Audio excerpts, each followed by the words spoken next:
Bonjour à tous, bienvenue dans votre magazine d'information 7 jours en Chine. Premier centre bancaire mondial Afrique-Chine, réussite des programmes pilotes destinés à soutenir le commerce extérieur, la Chine renforce sa lutte contre la pollution en imposant des permis de rejet, un panda géant de 23 ans donne naissance à des jumeaux, Wolf Warrior 2, plus de 8 millions d'entrées en 6 jours en Chine.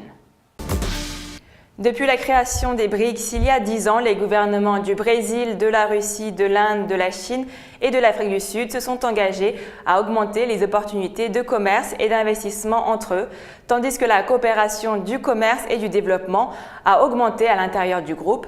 La Chine et l'Afrique du Sud ont réalisé les plus grands progrès. Standard Bank, une des plus grandes institutions financières d'Afrique du Sud, a récemment ouvert le centre bancaire Afrique-Chine, le premier dans le monde pour faciliter les affaires entre les deux entités. Un commerce de plus de 180 milliards de dollars a été réalisé entre l'Afrique et la Chine, qui est son partenaire le plus important. Mais les obstacles de langue, culturels et commerciaux ralentissent toujours le processus. Standard Bank souhaite que le démarrage de son centre bancaire Afrique-Chine résoudra ces problèmes. En Afrique, la plupart des pays parlent anglais, certains parlent portugais, certains parlent français. Par conséquent, la langue est un grand souci. Je crois que les autres choses sont des défis réguliers. Donc, ce que l'on a décidé de faire est d'investir dans la succursale virtuelle avec des banquiers pour aider à combler toutes les nuances et offrir une plateforme pour les Chinois, mais aussi pour que l'Afrique aille de l'avant avec la Chine. Il y a plus de 10 000 entreprises chinoises opérant actuellement dans les pays africains. L'ensemble des 54 États ont leurs propres lois et règles, c'est pourquoi il est important de se comprendre les uns les autres pour faire du commerce. C'est important pour nous d'enseigner aux entreprises chinoises sur les défis au plan réglementaire ou d'un marché réglementaire et quelle est la différence entre les banques du Kenya ou de l'Afrique du Sud avec les banques chinoises. Beaucoup d'entrepreneurs africains d'aujourd'hui utilisent encore de l'argent liquide, traversent la Chine en avion, souhaitent trouver un fournisseur reconnu, trouver un moyen d'acheter les marchandises qui sont les moins chères et ont la meilleure qualité et les ramènent au marché et les vendent. C'est exactement ce que nous sommes en train de faire pour essayer de résoudre ces problèmes. Le groupe Standard Bank, qui est la propriété à 20% de la Banque industrielle et commerciale de Chine, opère dans 20 pays africains et a émis des prêts d'une valeur de 4 milliards de dollars pour les compagnies chinoises engagées dans des projets sur le continent. Le nouveau centre Chine-Afrique a pour but d'abaisser les barrières et de faciliter le commerce dans la région. Le ministère chinois du Commerce vient de mettre en place un certain nombre de programmes pilotes. Jeudi, le ministère a fait savoir que ces programmes se sont révélés efficaces pour stabiliser le commerce extérieur chinois. Les 8 zones d'achat du marché chinois ont exporté pour 120 milliards de yuan de marchandises au cours du premier semestre de cette année. Ce montant traduit une hausse de 28% par rapport à l'année dernière. La zone d'achat du marché est un programme pilote dans lequel les entreprises répondant aux critères de sélection peuvent acheter des marchandises sur les marchés choisis et les déclarer auprès des douanes locales pour les exportations. La présence d'une zone pilote a mis en avant une stimulation des exportations dans la ville haute. De plus en plus d'exportateurs ont déplacé leurs bureaux sur ces marchés. La Chine a également approuvé 13 zones pilotes de commerce électronique en plus des programmes d'achat sur le marché. Nos premières statistiques indiquent que les entreprises de commerce électronique présentes dans les 13 zones pilotes ont porté les importations et les exportations à une valeur de plus de 100 milliards de yuan au premier semestre de cette année. Ce chiffre est le double de celui de la même période de l'année dernière. Le commerce électronique transfrontalier est devenu un nouveau point de croissance pour le commerce extérieur chinois. Le commerce électronique transfrontalier a grimpé à 1200 milliards de yuan en 2016, soit une augmentation de 33% par rapport à 2015. Le gouvernement central a permis aux entreprises de payer des taxes préférentielles sur les importations pour stimuler la croissance du commerce électronique transfrontalier. Mais cette politique devrait se terminer d'ici la fin de cette année. Les importateurs transfrontaliers opérant en ligne paieront les mêmes taxes que ceux qui fonctionnent en mode hors connexion. Ce changement signifie que les consommateurs paieront plus cher les produits étrangers. Afin de renforcer sa lutte contre la pollution, la Chine a publié jeudi dernier une liste d'industries qui seront tenues d'obtenir des permis pour leurs rejets polluants. Dans ce document publié par le ministère de la Protection de l'Environnement, des dates limites ont été fixées pour l'obtention des permis de rejet pour les sources fixes de pollution dans 82 industries, tandis que des facteurs ont été identifiés comme les secteurs clés dans la lutte contre la pollution. Les centrales thermiques et l'industrie papetière sont parmi les premières industries à devoir se doter de ces permis. Plus de 51 000 permis ont déjà été accordés. 13 autres industries, dont les secteurs de l'acier et l'industrie chimique, sont tenues d'obtenir leur permis au deuxième semestre de l'année, tandis que la totalité des 82 industries doivent les obtenir d'ici 2020.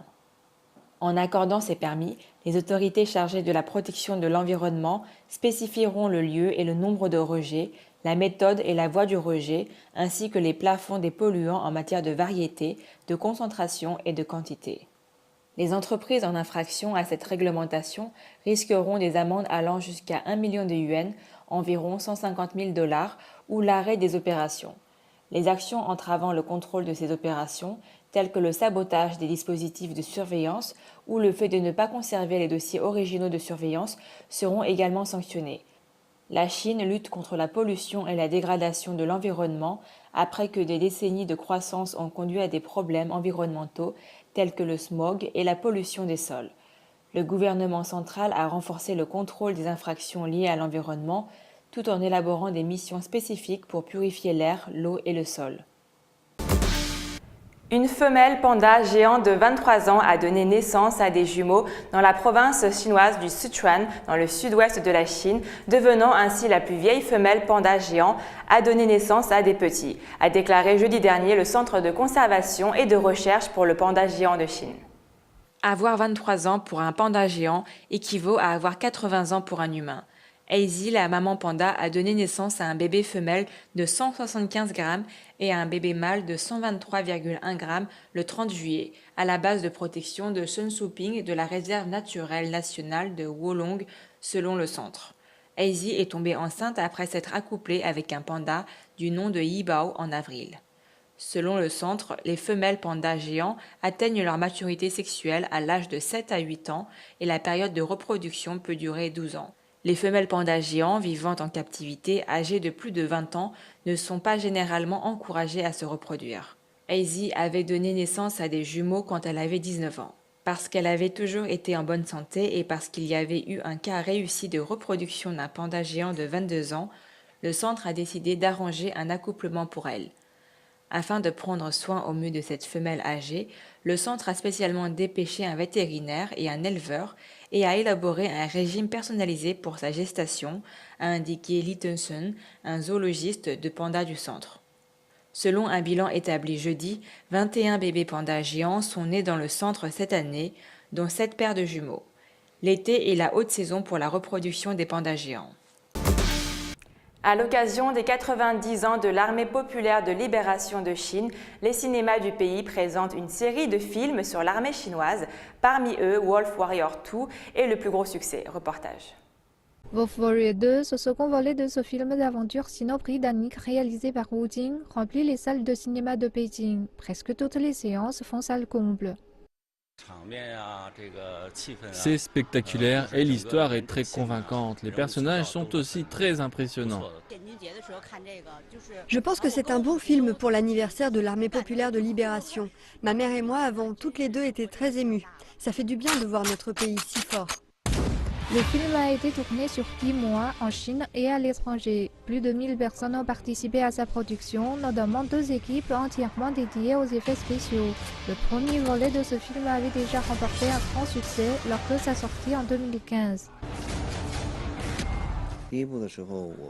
En fait, la réalisation d'un deuxième épisode est souvent plus difficile parce que les gens s'attendent à ce qu'il soit encore meilleur. Le succès du premier film a placé la barre très haute. J'avais donc une grosse pression pour la suite. En tant que réalisateur, je considère que ma mission est de faire de bons films. Aussi, je veux montrer au public la force et la personnalité du peuple chinois. Poursuivant la même intrigue que dans le premier épisode, celle d'un soldat d'élite des forces spéciales chinoises, Wolf Warrior 2 offre une représentation réaliste d'une bataille moderne. Le film met en scène plus de 100 véhicules, 12 tanks et 2 hélicoptères. Près de 50 000 munitions ont été utilisées lors du tournage. Les acteurs se sont beaucoup investis dans ce film. Le célèbre acteur chinois Wu Gang joue l'un des rôles principaux. Il a suivi un entraînement intensif pour se mettre dans la peau d'un dur à cuire. Tout le temps dont je disposais, je l'utilisais pour m'entraîner et apprendre. Tous les jours, je courais des poids. Je ne savais pas comment tenir une arme au début, mais aujourd'hui, je peux armer d'une seule main.